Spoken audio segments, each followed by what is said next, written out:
Have you ever wondered what really sets some data teams apart from the rest? You know, the ones that are truly exceptional. It's not just about hiring a bunch of brilliant people. Nope, it's about building an entire culture, an ecosystem really, where those brilliant minds can actually connect, create, and just thrive. So let's dig into what that actually looks like. I mean, it's a super common problem, right? And a really expensive one. Companies pour money into hiring top talent, they collect mountains of data, but those amazing, game-changing insights, they just seem to stay out of reach. So, what's the missing piece? What's the secret sauce? That's the big question we're tackling today. So, here's the game plan. We'll kick things off by digging into that main challenge. Then, we're going to walk through 4 absolutely essential pillars: adaptability, activation, standardization, and accountability. Think of them as the blueprint for success. And finally, we'll pull it all together so you can see how to build a rock-solid foundation for your own team. All right, so let's jump right into that first hurdle, because becoming a truly data-driven organization is a marathon, not a sprint, and it goes way, way beyond just hiring the right people. In fact, getting the talent in the door, that's really just the beginning of the work. And this right here, this is the heart of the problem. You can have a team full of rock-star data scientists and analysts, which is awesome. But if the company's structure isn't there to back them up, if there's friction or silos or things are just too rigid, all that amazing potential just hits a ceiling. So how do we break through that ceiling? Well, it all starts with our very first pillar. Which brings us perfectly to our first pillar, adaptability. Look, in the world of data, things change fast. So flexibility isn't just a nice little perk. It's basically your survival gear. It's how you stay ahead of the curve. Being rigid, that's the enemy of making any real progress. So, what do we actually mean when we say adaptability? Well, think of it as a two-way street. On one side, the organization has to be flexible. It has to let its pros use the best tools for the job, not just some official one-size-fits-all software. And on the other side, it's about creating a culture where every single person is always learning, always curious.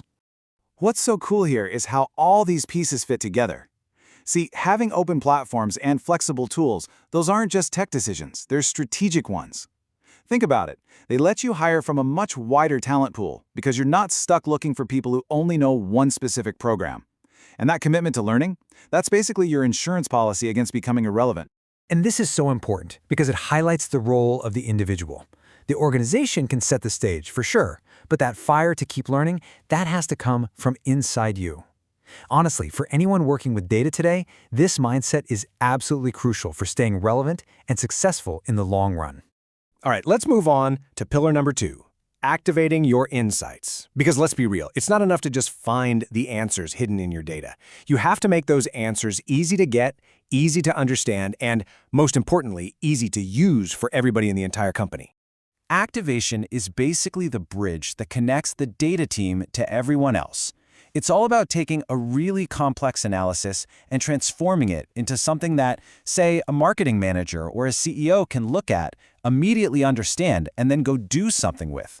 That's how you build data literacy everywhere, not just in one little corner of the company. So, how do you actually build that bridge? Well, you start with the practical stuff like clear, simple dashboards. But listen, tools are only part of the story. You also have to build habits, making data a normal part of everyday conversations and decisions. And that's where the human element is so important. Data pros need to be teachers too, using their people skills to help their colleagues feel more confident with data. And this is a huge takeaway.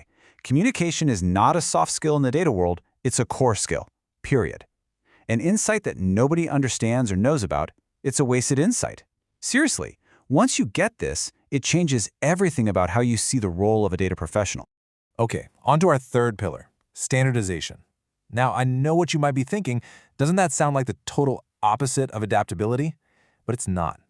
If adaptability gives you the freedom to be flexible, standardization builds the smart guardrails that keep that flexibility from turning into total chaos.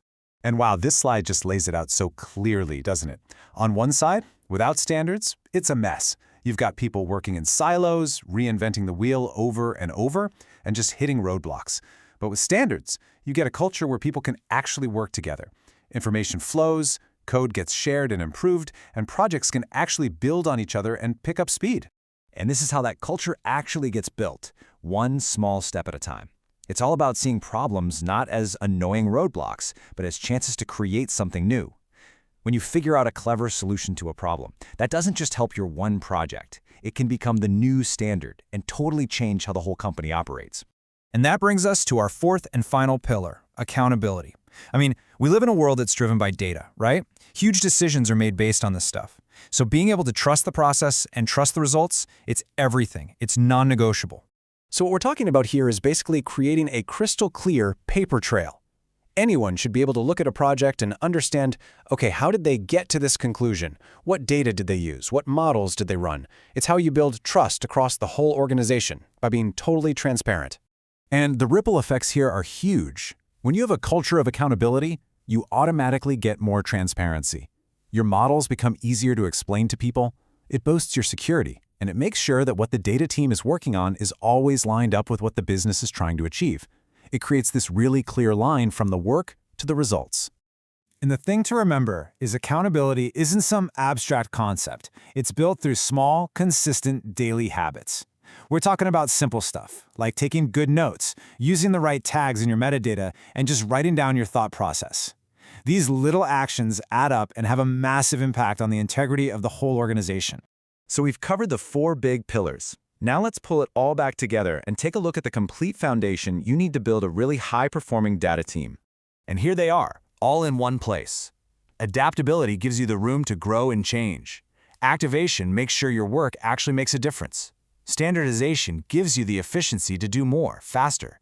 And accountability builds the trust that holds it all together. These 4 pillars, working together, are the bedrock of any amazing data-driven company. And that really just leaves us with one final question for you to think about. As you reflect on your own team or your organization, which one of these pillars needs the most work right now? Which one, if you started focusing on it today, would make the biggest difference? Just something to think about. Thanks so much for joining me.